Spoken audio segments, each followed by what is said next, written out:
First time ko po magbibideo po ng ganito. Medyo kinakabahan pa po. So, show ko lang po sa inyo kung paano po pakainin yung mga alaga ko pong aso. Tara, samahan nyo ko. Yan. Ito nga po pala yung kanilang mga pakainan. Yan. Bali, 7 po sila. Yan. Ito po yung aking scoop para po sa kanila. At ito po yung isang plangganang kanin nila. At kahapon po, bumili po ako ng kalahating kilong leeg na manok para ipaulam po sa kanila. Yan. So, tatakalan ko na po sila ng kanilang mga pagkain. Ito na pala yung kanilang kanin. Nalagyan ko na ito ng konting asin. Konting sabaw nila. Tapos ito yung kanilang ano. Yan. Iskupan ko lang po sila.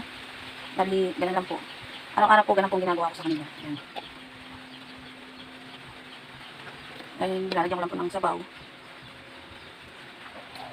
Pag medyo short po, lagyan ko na lang po dito sa gripo. Kasi pag may sabaw po, medyo okay po yung kanilang pagkain. Napaparaming kanilang kain. Dahil nahihirapan din sila kumain pag yung dry yung kanilang pagkain.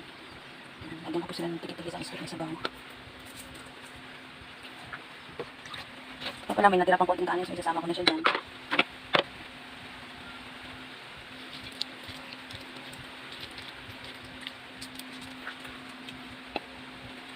Iskupan ko lang sila ng tigit-tigit isang scoop po muna para prepare ko yung kanilang pagkain. Wala pong talagang lamangan. Kung ilang scoop po ang isa lahat o ganun.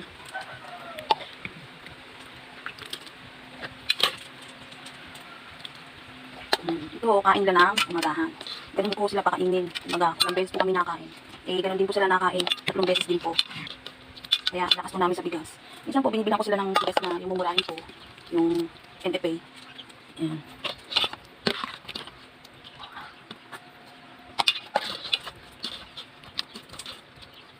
Ayan, bali, tigdadalawang scoop po sila lahat. Mamaya na po ulit ang kanilang ulit na sa tanghalian po. Bali, ito ay umagahan lang po nila. Nandito ko rito kay Mami Balls kasi nagpapadede siya at saka si Pipay po buntis. Dami kong pakainin talaga. Tapos ito na ba ho yung kanilang ulam. Sa bawal lagyan ko sila ng tigpo konti. Bali, inadobo ko po siya para po may konting sabaw sila sa kanilang pagkain. Yan. Ito po yung leeg. Ako, medyo mainit na po kasi kaluluto lang yan kanina. Yan. Bali yung kalahating kilo ay isang kainan lang po nila. Yan. Yan. May natira, isang piraso. Yan. Yakin po yan na sila mamaya dyan. Yan. Yan. Lamasin ko na lang po siya ng ganyan. Para po medyo maglasa yung kanilang manok. Mainit pa nga eh. Yan. Ito po, siguradong ang sarap ng kain nila nito. Yan.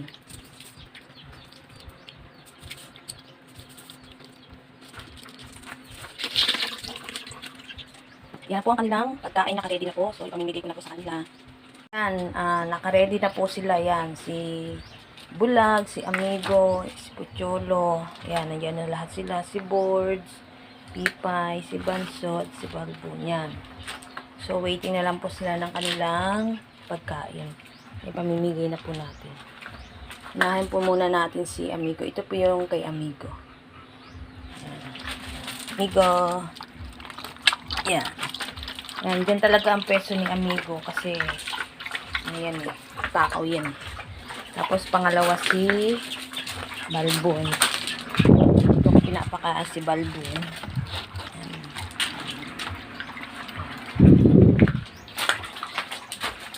Then, sumunod naman po, ito po kay Mami Boards. Dito ka Mami Boards. Yan, ayan po si Mami Boards. Sakain na po. At mamaya po padededehin ka na ng mga baby. Ayun, nasa sulok.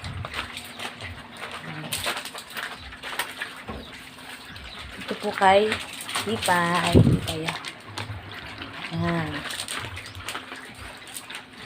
At ito kay Bansot. Ito kay Pucholo.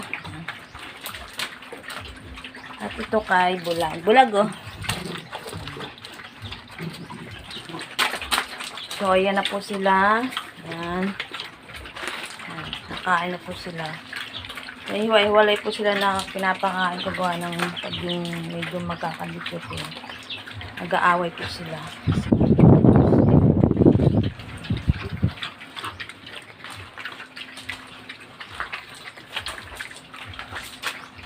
sila.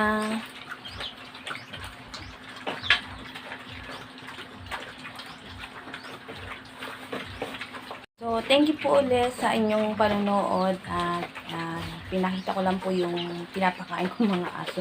Sa bawat araw po, sila po yung mga kasama ko dito sa bahay kasi wala po yung husband ko. Nag-work. So, ako lang po dito magsasabay. Sila po yung mga kasama ko. So, thank you po sa watching nyo. I hope na